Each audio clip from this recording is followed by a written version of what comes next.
ለምን እንደሆነ ባላውቅም ጥሎብን ኢትዮጵያ ውስጥ ቴክኖሎጂ ሲገባ ሰክሮና ጦዞ ነው ወደ ሀገራችን የሚገባው። ደግሞ እኛ ጋር ሰክረናል፣ እንለፍ ሲል ያጦዘናል። ሲመስለኝ ስክሪን ፊት ስንቀመጥ የስድብ አፕ ሊያቀብለን ጂኒው ወንበር ስቦ አብሮን ይቀመጣል። እንደሚታወቀው ሰሞኑን የሶሻል ሚዲያው ብርሃንና ጫካ የሃይማኖት ካባ በለበሱ ግለሰቦች ምክንያት ጭር ሲል አልወድም በሚል ትርክና ብሽቅ ተሞልቷል። ይህ ጉንጭ አልፋ ጫማ ጨርስ ግብ አንድ ደረጃ ራሱን አሻሽሎ ይዋጣልን በሚል የክተት አዋጅ እየታጀበም ይገኛል። ጌመሮች ተቆምበት የነበረው ቲክቶክ ጣቢያ ጀግናው የምንተዝ የዘፈኞች ቲክቶክ ሰራዊት ተቆጣጥሮታል ለማለት ዘመኑ በፈቀደውን አፕዴት በሆኑ ስልቦች በማከል ፊልም የሆነ አጧጥፎት ይገኛሉ። የዛሬ 10 ዓመት ገደማ መሰል ትከሻ ንለካካ ድርጊቶች በቪሲዲና ዲቪዲ ይስተዋሉ ነበር። ይኸው ዘንድሮ ደግሞ ህዝቤ በፖለቲካና በኢኮኖሚ ሁኔታ በማታ እንደጠፋ አህያ ግራ በተጋባበት በዚህ ወቅት ሌላ ተጨማሪ አጀንዳ ለመስጠት ተፍ እያሉ ይገኛሉ። አፍ ነገር አያጣ እንዲሉ እስኪ ደግሞ ተጨማሪ ጭንቀትና ስጋት በሃይማኖት ምክንያት እንጨምርለት በማለት የግጭት አታሞ እየመጡ ይገኛል። እኛ ደግሞ የዘመኑን አዝማሚያ ስናይ የዋሉ ስተላለ መድገም ሲምሱ ከኛ ቤት ደረሱ ልንል እንገደዳለን። በአንድ ወቅት አንድ መንደር ላይ እሳት ይነሳና የቻለ እሳቱን ለማጥፋት ሲሯሯጥ ያልቻለ ከመንደሩ ነፍሱን ለማትረፍ ሲሮጥ አንድ ሞኝ ከእሳቱን ብዛም ሳይርቅ ተደላሎ ተቀምጦ ያዩታል። ሰዎቹም በመጮ ኧረ እሳት እየመጣብን ነው አምልጥ ቢሉት ግድ የለም ሳር ለብሻለሁ ምንም ባይለይ አለ ይባላል። ሰሞኑን ይህንን ሰው የሚያስታውሱኝ ሰዎች ተበራክተዋል። ይህ ንትርክ ከሶሻል ሚዲያው አልፎ እኔ ጋር አይደርስም ማለት ሞኝነት ነው። ወደንም ጠላንም ነገ የሁላችንም ቤት ማንኳኳት አይቀርም። በዚህ ነገር ውስጥ በጣም የታዘብኩትን ያሳቀኝ ነገር ቢኖር የኔ ወገንና ደም ስላልሆንክ ከሰፈሬና ከመንደር ውጣ ሲል የሚውል ድልብ ዘረኛ ሃይማኖት የግል አገር የጋራ የሚለውን ምሰሶ ወዲያ ጥሎ ሃይማኖቱን ቀይረ በፍቅር ገነትና ጀነት አብረኸኝ ከኔ ጋር ካልሄድክ ሲል ስታይ የምዕተ ዓመቱ ምርጥ ቀልድ ትለዋለህ። ዓለም ላይ መስማማት በሚችለው ነገር ሁሉ ባለመስማማት ግንባር ቀደም የሆነችው ሀገራችን አሁን ላይ የራሷን አርቲከል ለማሻሻል የቀራት አንድ ነገር ቢኖር በጾታ አድራዋል ነው። መነታረክና መጨፋጨፍ ብቻ እንደሆነ ይታወቃል።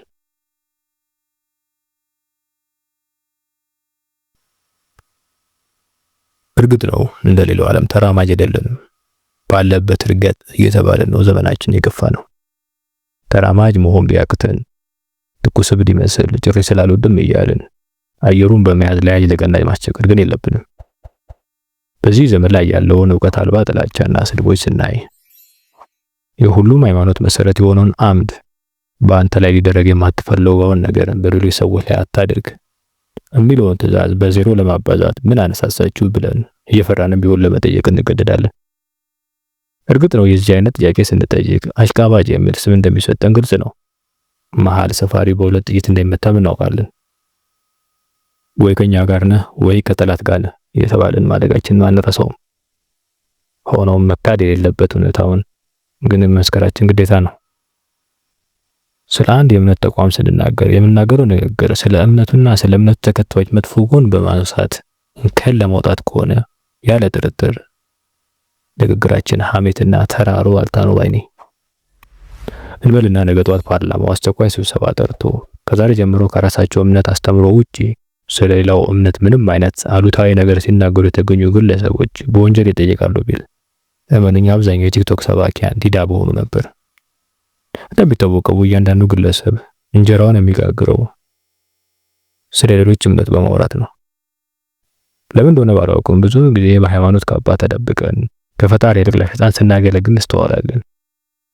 ለዛም ይመስለኛል ከጠረጴዛ ዙሪያ ለመነጋገር ይልቅ በጠረጴዛው እግር ለመነጋገር የምንቸኩለው። እውነት ነው፣ ከአስተዋይ ዱላ ይልቅ የጅል ንግግር ያማል፣ ስሜታም ያደርጋል።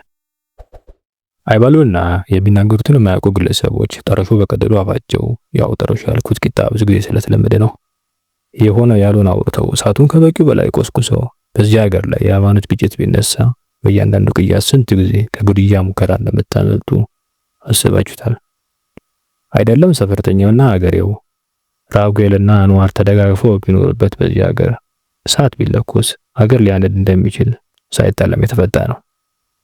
ለዚህ አይነት ግጭት ደግሞ በጠመንጃነት የሚውለው ክላሽና ድሽቃ ብቻ ሳይሆን የሰው ልጅ ሊጎዳ ይችላል ተብሎ የታመነበት ማንከስከሻና ዘነዘናን ጨምሮ ማንኛውም ቁሳቁስ አገልግሎት ላይ ሊውል እንደሚችል መዘንጋት የለበትም።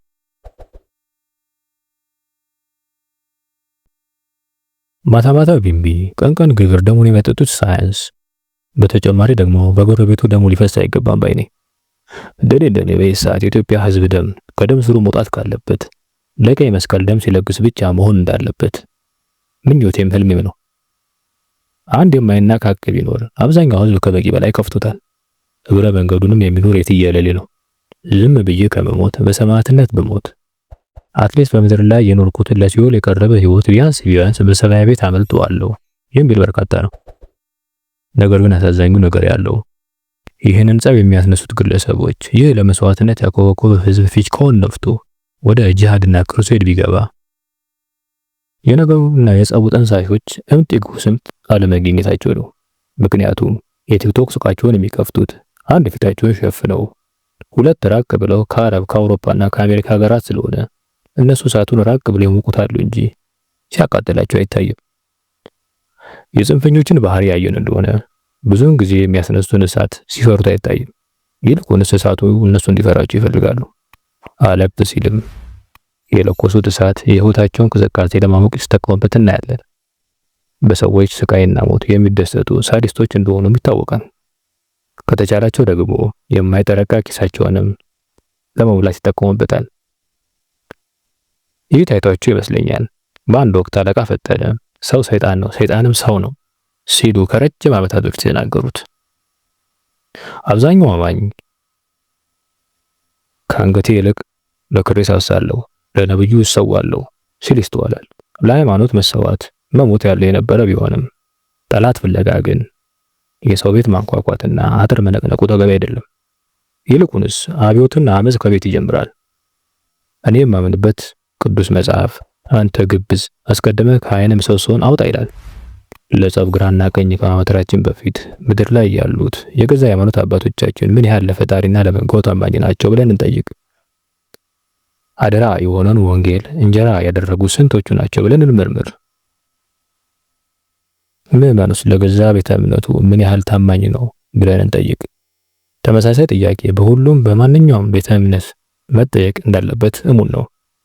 አንድ መርሳት የሌለበት ነገር ቢኖር እያንዳንዱ ግለሰብ ፈጣሪና አምላኬ ነው ብሎ በፈለገውንና የመረጠውን የመከተል መብት አለው። ምክንያቱም መብቶች ሁሉ ሰው ከመሆን ይመነጫሉና። እምነት መብት መሆኑ የሚያቆመው ሰዎችን በመግደልና በማሳነስ ላይ ከተመሰረተ ብቻ ነው። የእኔ እምነት የሚጸናው በአንተ መቃብር ላይ ነው የሚል እሳቤ ያለው ካለ መሰረታዊ የሰብአዊ መብቶችን ድንጋጌ ቁጭ አድርገን ልናስተምሩ ይገባል ባይ ነኝ። ሰሪው ያፍርሰው እንጂ እኔን ካልመሰርክ እኔ አፈርሳለሁ የሚሉት ነገር በማንኛውም ሁኔታ ተቀባይነት እንደሌለው ተገንዝቦ በሰላምና በፍቅር መኖር ውዴታም ግዴታም ነው። ሀገሬ ጋራ እምነት ደግሞ የግል ነው።